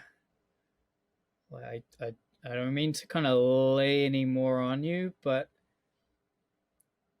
there's a bit of a problem, and that's kind of why I've been in here, because out there is not friendly.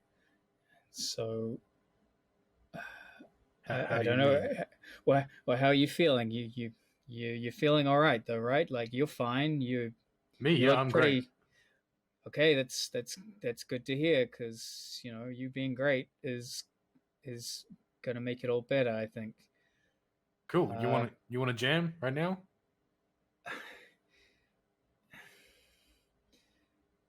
Come on, it's been a while. Yeah. You know it's not the same over the comms.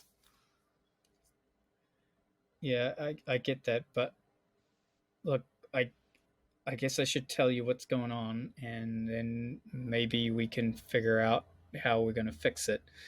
And Okay. I guess then we can jam once it's fixed. All right. What's going on? Well, like I said, not there's no blame here, but look, we all know you go away, you come back, and you've got some fire that you're going to be spitting. It's going to be some pretty some tight, some chill shit, and we're going to release something, and it's going to be awesome. So I thought, you'd gone away. I thought you'd be back. I booked one of Anton Leclerc's places, and that was a big fee, and now the booking window is up, and he wants the money, and I thought we'd be done by now, and we would have something for him, and we don't, and now I'm in a bit of a hole, Clay, and I'm sorry, man. Like, I thought we'd book a spot, and that means you're coming back, and you weren't back, and now we're here. Okay, how much of a hole, Bodhi? It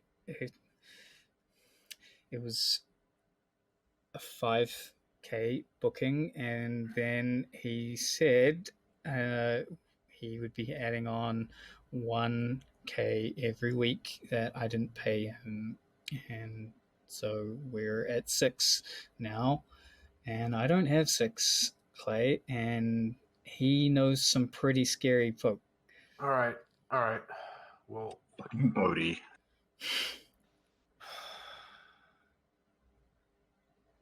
They say life is hard for bassists. For drummers, it's nearly impossible. I'm thinking, like, I'm not asking for anything here.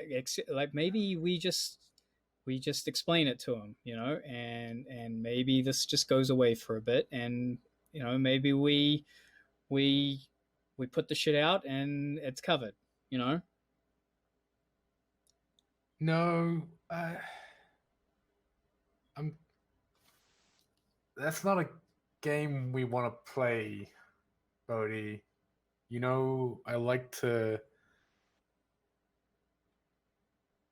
I run the shadows, but the band stays on the straight and narrow, right? Yeah. I hear you, and I know it's me. It's me. I did this, and no, like you said, we're not laying blame.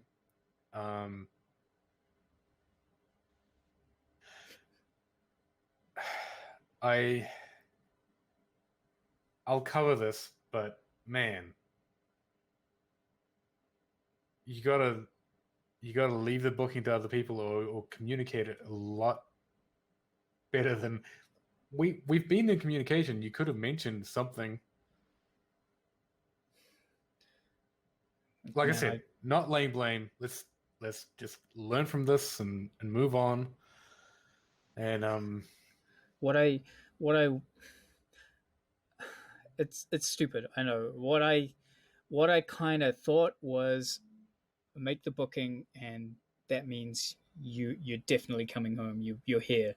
I just thought this would make it real, you know, putting Right. out that thought and it would happen and I see. everything would Yep. come together, you know. And I know it's crazy. I don't know what I was thinking. I see the sentiment, and I appreciate it in a weird way, Bodhi. Yeah, but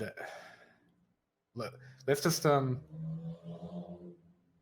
me the contact for Leclerc, and I'll settle it with him as soon as I can. Yeah. And let's have a jam. Okay, man. Yeah, I'd like that. All right.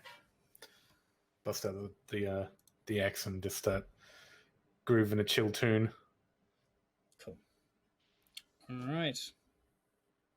So I'm $6,000 down after being 5 up.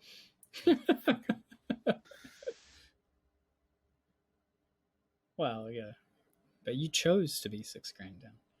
No, I was actually even after I lost my the $5,000 went into my bank and then straight out for the monthly. Fuck, buggy. Okay.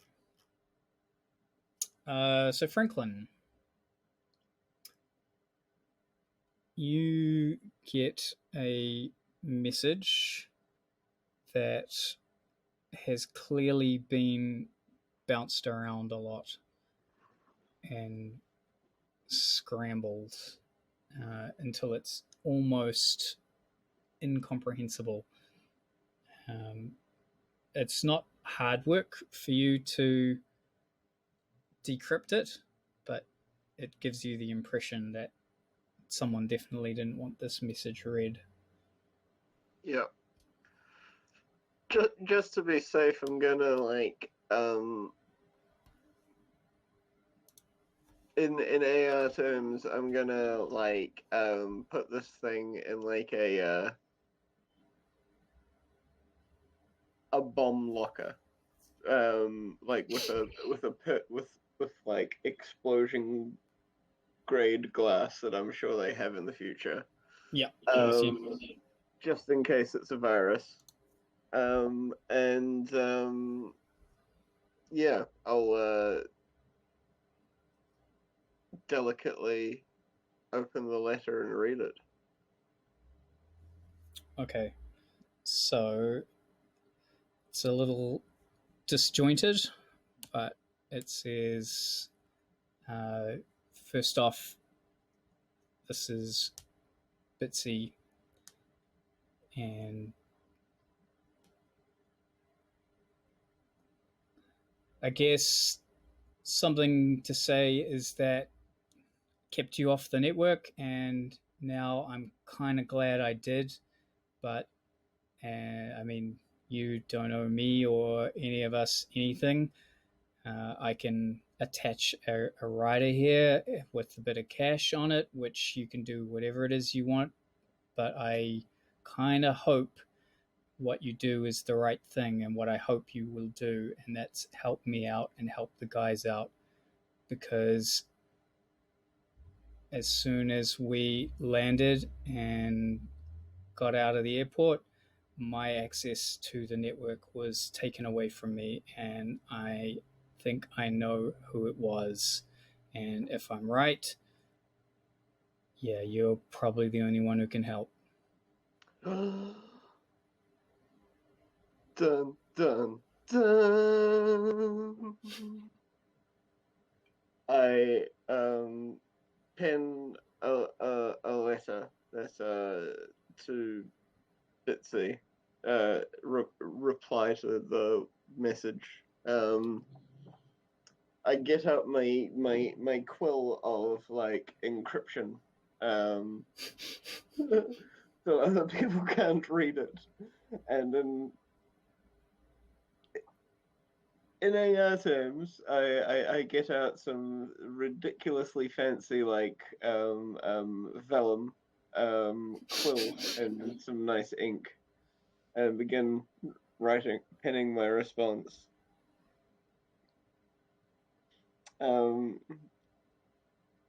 A mystery, intriguing. Count me in. Best right. F. I would also like to summon a sprite, if I may. And I might have to roll dice for this. I don't know. I'd like him to do 2 tasks for me. Okay, so if you let me know what the tasks are, and then I can tell you what you probably need to do. Well, I mean, maybe I should summon 2 sprites. It makes no diff. One to like carry out one task and one to do the other. But it's just something I can do seeing as I'm at home.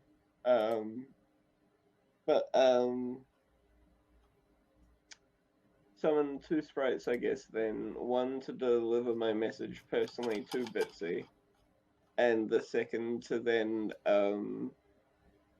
render any assistance. Well, that's too difficult for a sprite, really. Guard Bitsy's personal network. Right.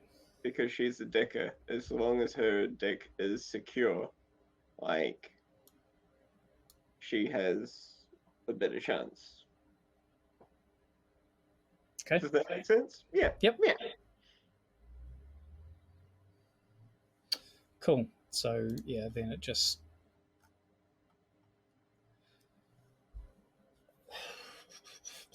Yeah, then it's more about how strong you want them to be. The one who delivers the message doesn't really have to be that strong, really. No, the one that delivers the message is inconsequential. The one that's going to guard her deck,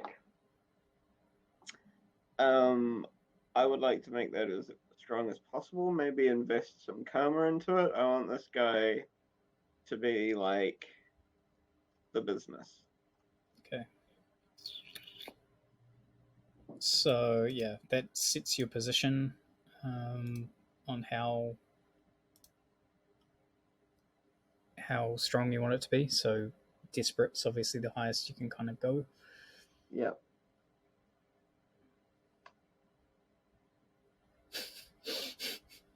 Are we getting the beer sponsorship, or are we getting the beer and wine company sponsorship? It's enhancing the role. So how many dice was that? I guess I'll go for desperate. Yeah. And how many dice does he have to roll? Well, I guess I'm using my influence, so I've got 3 dice. I guess I'd like to at least push, so spend 2 for an extra 1. Yep. So that's 4 dice, please. And that's a 6, and thank God I pushed. Yep, that gets it done. Yeah. Any ideas as to the identity of this particular sprite? Absolutely. Going with the clear running penguin theme. This penguin is both penguins are going to be like dressed in black suits, black sunglasses, black hats, classic G-Man get-ups. The one that's delivering a message has just got like a little comms dealy in his ear. And then the operative, the one that's going there to connect the deck, has got like, he's bulkier than the other penguin, and he definitely looks like he's got some weapons underneath his jacket.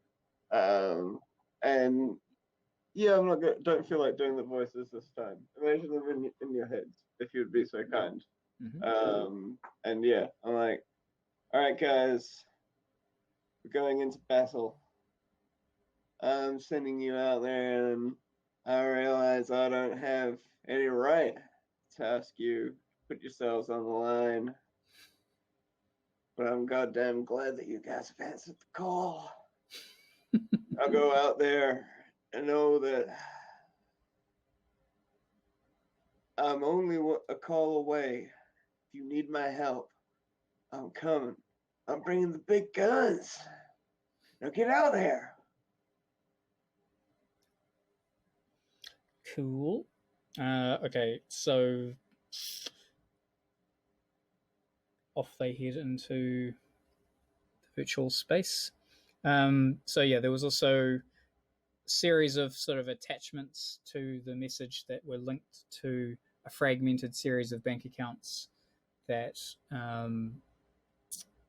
contained a sum of 6k New Yen for your taking. You're on mute. I don't think I can repeat that, but like, yeah, that was a genuine woo! And also, we're gonna buy a lot of Coke with that. So, Okay, and yeah, we will leave it there for tonight.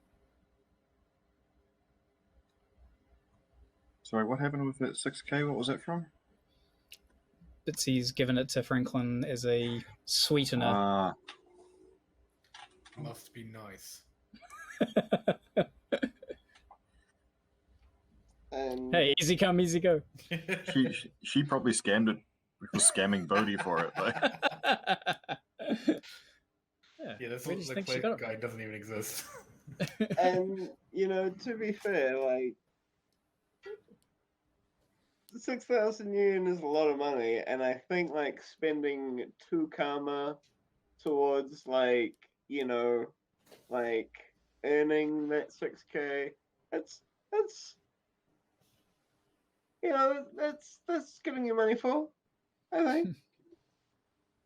That sprite's gonna go out there, is gonna rip some shit. It's pretty tough.